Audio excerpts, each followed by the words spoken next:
Jadi pada kesempatan ini saya akan berbagi informasi mengenai keselamatan kerja, yang mana memang keselamatan kerja itu merupakan hal yang harus kita prioritaskan ketika kita berada di setiap tempat kerja.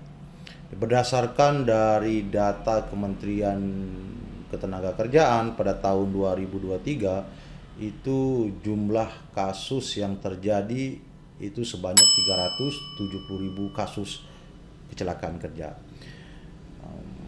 Jadi dengan menerapkan langkah-langkah keselamatan yang tepat, itu kita dapat mengurangi risiko dan mampu menciptakan lingkungan kerja yang lebih aman. Ya. Langkah pertama dalam menjaga keselamatan kerja itu adalah kita mampu mengidentifikasi risiko yang bakal terjadi pada suatu pekerjaan. Ya.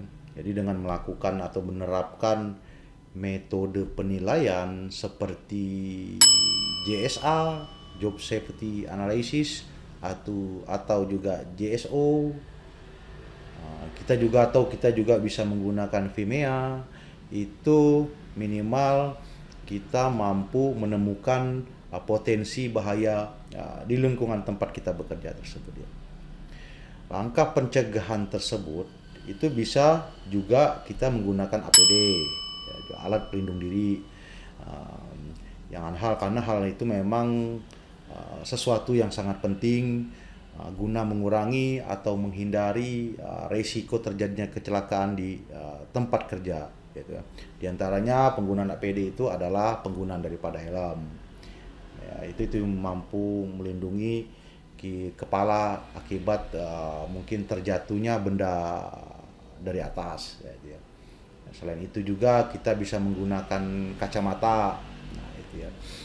Itu untuk melindungi mata mungkin akibat daripada serpihan-serpihan benda tajam, bisa juga debu yang bisa dapat merusak mata.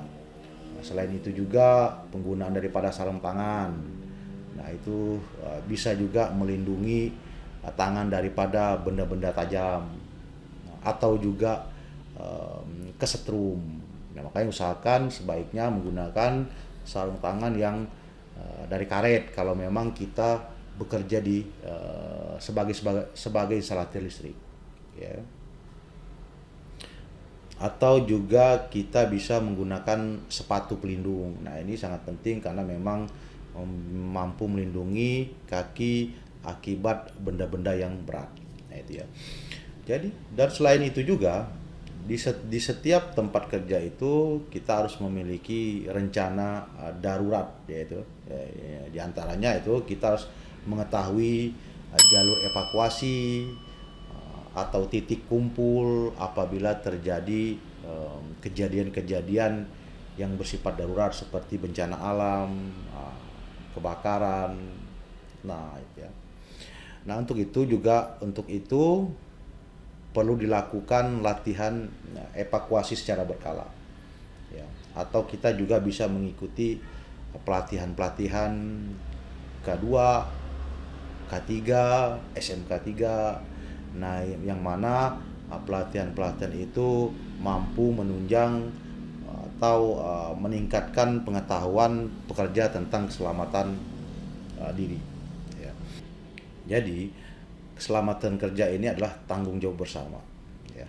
Jadi dengan mengikuti prinsip-prinsip keselamatan kerja, penggunaan APD yang tepat, dan berkomitmen untuk melindungi satu sama lain, itu kita dapat menciptakan lingkungan kerja yang aman dan produktif.